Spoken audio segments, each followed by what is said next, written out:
Hi everyone, my name is Renee and welcome back to my YouTube channel. Today I am making a resin paint palette inspired by A Court of Silver Flames by Sarah J. Maas. Like most projects, I start by mixing equal parts of part A and part B. By mixing slowly, you will avoid getting an excess amount of bubbles, and you want to scrape the edges of the bowl to make sure that your resin is thoroughly mixed.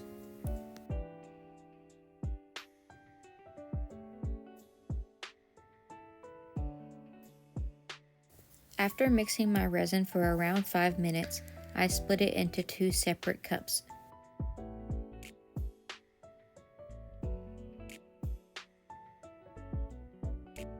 Anytime you work with uncured epoxy resin, you need to make sure that you wear nitrile gloves and a respirator mask.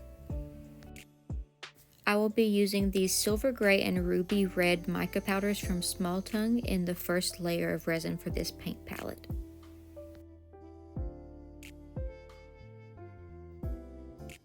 I then use popsicle sticks to scoop mica powder into the cups to mix the shades of silver and red that I want.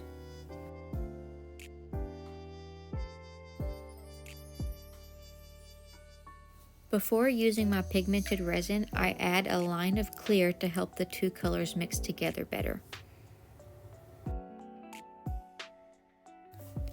I pour my silvery gray mix into one side and the ruby red onto the other. The colors of this paint palette are completely customizable. If I were to do it again, I would likely use orange to match the book cover. However, I chose red in this case to represent Cassian's siphons. The silvery gray represents Lady Death, Nesta Archeron. I decided that I wanted my silvery gray to be a little bit darker, so I took a very small amount of pigment paste and mixed it into my silvery gray resin. I then took a popsicle stick to mix those 2 shades of gray together so they blended well. I used my leftover resin to make matching bookmarks and let my paint palette sit for a while before touching it again. After I finished the bookmarks, I used my heat gun to pop any surface bubbles. As resin cures, it will gradually pull toward the center and the 2 colors will mix together. The heat from the heat gun will aid in that process.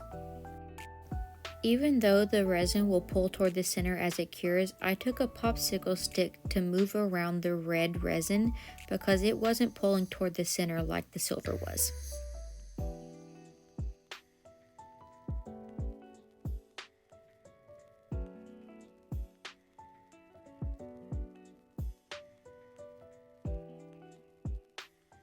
I let this layer cure overnight and then I used my Cricut to prepare for the next layer.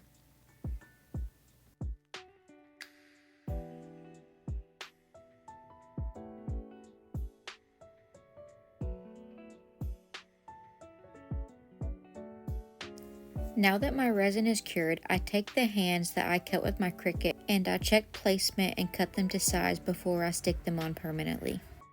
I place the male hand on top of the color that represents Nesta and the female hand on top of the color that represents Cassian.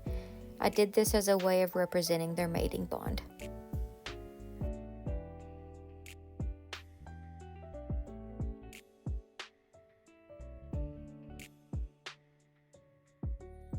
I lost a bit of footage, but I mixed fine and chunky glitter into resin and then poured it along the edges. I then poured clear resin into the middle until it was high enough to where the piece was slightly doming. By using a popsicle stick, I was able to pull some of the chunky glitter out toward the center so it wasn't clumped up. When I removed it from the mold, I noticed that there was a large bubble that had risen to the surface and was very noticeable. To fix this, I took a sharp tool to dig out the bubble and then I flipped the piece over and put liquid latex on the edges.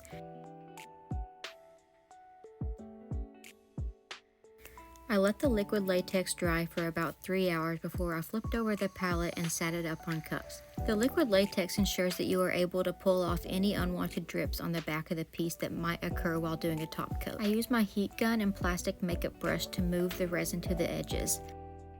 The liquid latex is there to catch any of the drips, but you want that to happen as little as possible.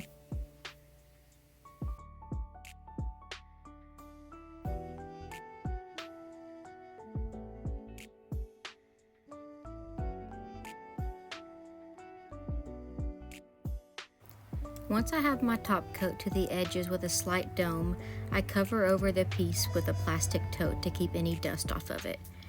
The next day, I'm able to come back and remove the liquid latex from the back of the piece. And here's the final product. I hope you like it.